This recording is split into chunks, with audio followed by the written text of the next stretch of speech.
Ito na po yung update po guys, no, ng ipinapabot po ng kaibigan po nating Tatay Nisyoto. Tungkol po ito sa mangyayari guys, kasi po sinabi po niya, no, na pumunta po tayo dito kagabi dahil po sa ipinatawag tayo, kasi po sinabihan po siya ng hari nila na ipaabot po sa mga tao yung nakikita po nilang mangyayari dito sa mundo. Kaya binalikan ko siguro guys nasa 900 siguro yung messages po na dumating po sa atin, at saka yung 3 account ko. Kaya nandito po ako guys, kay kaibigan po nating mga duwindi. Sana po nandito, at sana mayroon pong makukuha natin dito ngayon guys na payo po ng kanilang hari, kung mayroon po pa silang panglaban. Kasi po yung araw ay magiging gabi na, wala na po ng araw. Kasi sabi po ni tatay, hindi na po tayo mabubuhay yan kapag wala ng araw, kasi sobrang lamig na yan. Lahat po ng mga pangpaapoy natin ay hindi na po tatablan ng mga tulad po ng lighter. Hindi na po na yan aapoy daw guys, kasi po dahil po ay sa sobrang lamig na, kung mangyayari man po yan. Kaya nandito po ako, hindi ko talaga pwedeng ipagliban ito na tanungin po sa ating mga kaibigan duwidi. Kaya nandito ako. Ito po yung update guys, pakinggan ninyo.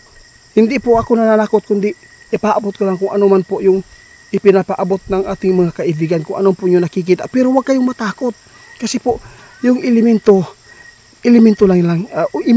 lang na sila. Dili na pareha sila sa ato ang Ginoo na makapangyarihan, no? Wala po makakahigit. Kaya kung unsa man ang nakita sa atong duwindi, respetuhan natin. At saka kung ano man po yung mangyayari, wala po tayo magagawa kung matotoo man ito. Kaya kaibigan, salamat Syoto, magandang gabi po sa inyo. Nandito po ako kasi po si tatay mo ipinatawag po ako kagabi, dahil po mayroon pong ipinapaabot po ang inyong hari, dahil po ay mayroon po sila nakikita na mangyayari dito sa mundo namin, dahil po sa mga tao na patuloy po na gumagawa po ng karumal-dumal na kasalanan. Sabi po ng tatay mo, hindi na yan mawawala yung kalamidad dahil po sa tao, dahil po sa panahon, dahil po sa nangyari sa mga ginagawa ng mga tao. Kaya nais kong malaman kaibigan, kung mayroon na po ba kayong nalalaman tungkol po paano malabanan po ang isang mangyayari na di po maganda po dito sa mundo namin. Kung mangyari man po yung araw ay na magiging gabi na, ano po talaga ang pwede namin gawin para po kami mabuhay, makapagluto. Kasi po sinabi po ng tatay mo, pupuntahan pa daw niya yung hari. Meron po ba kayo nakuha na?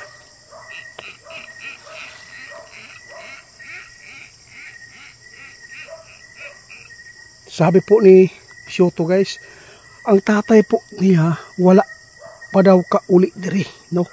Ito po daw talaga yung pakay po ng tatay po niya doon sa hari, dahil po sa ating pagtatanong na tayo ay maghingi ng idea kung paano malabanan po yung puro na lang gabi, kasi malamig na yan kaibigan. Meron ka bang idea kung paano namin malabanan yan?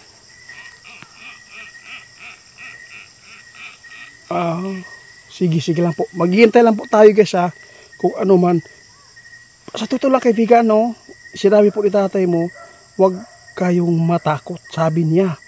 Kasi kung ano man po yung nakikita po daw ng mga duwindi na tulad po ninyo, kahit si hari po ninyo, kung hindi naman po kagustuhan ng Panginoon na matuman, no, dili gid na mahitabo, di ba? Salamat po. Kasi ang dami pong mga katanungan. Paano na daw yung mga bata, paano na po daw yung mga anak nila kung mangyayari po yung ipinapaabot ng ating kaibigang duwindi. Kaibigan, na ba kay idea, na ba kay mahibalaan na kung naabay sign na mahitabo ka na mayroon bang mangyayari sign para po malaman po namin yung ipinapaabot po ng hari sa amin? Sige po guys, hindi po daw tayo mag-alala, dahil po yung mga tao dito sa mundo ay high-tech naman po daw, no? Malaman po daw natin yan sa pamamagitan po ng mga nagtanaw sa panahon po, no? Tulad po ng bagyo ay nalalaman po nila, malalaman nga yung eclipse lalo na po yung ipinapaabot po ng ating kaibigang duwende na yung araw ay magiging gabi. Yun po, huwag kayong matakot kasi po ay mayroong sign at malalaman po ng mga tao na may kaalaman po dyan. Kaya kaibigan, medyo kinakabahan ako eh. Oo. Kasi kung mangyari man na dito sa Amua, basig ito na siguro yung pinaka worst, at saka dito na siguro pumarito na siguro yung Panginoon dito sa mundo para tapusin na lang yung mga tao at parusahan na po yung nagkasala.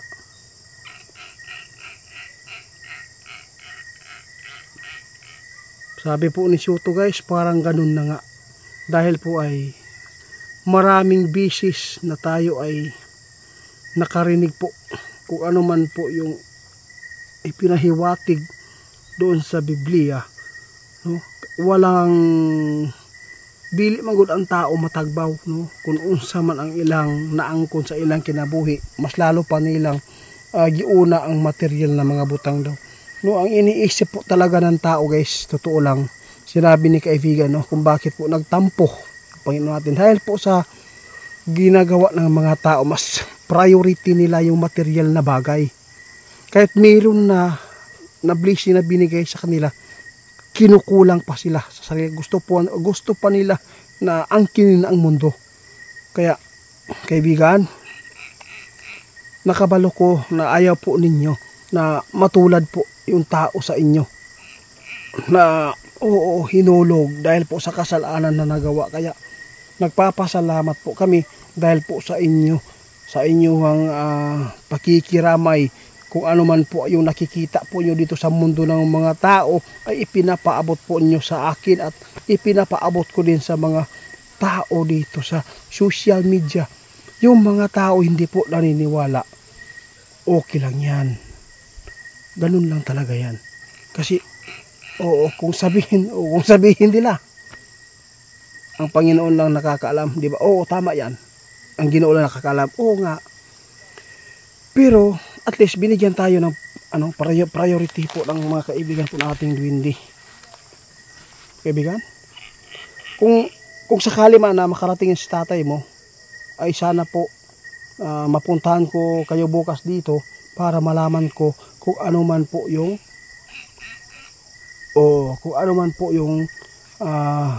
panglaban dyan. Kasi natatakot lang po ako kasi paano na lang yung tao hindi makakain sa isang araw, diba? Sobrang gutom na yan eh. May mga bata, ano po maipaabot po natin sa mga tao ngayon?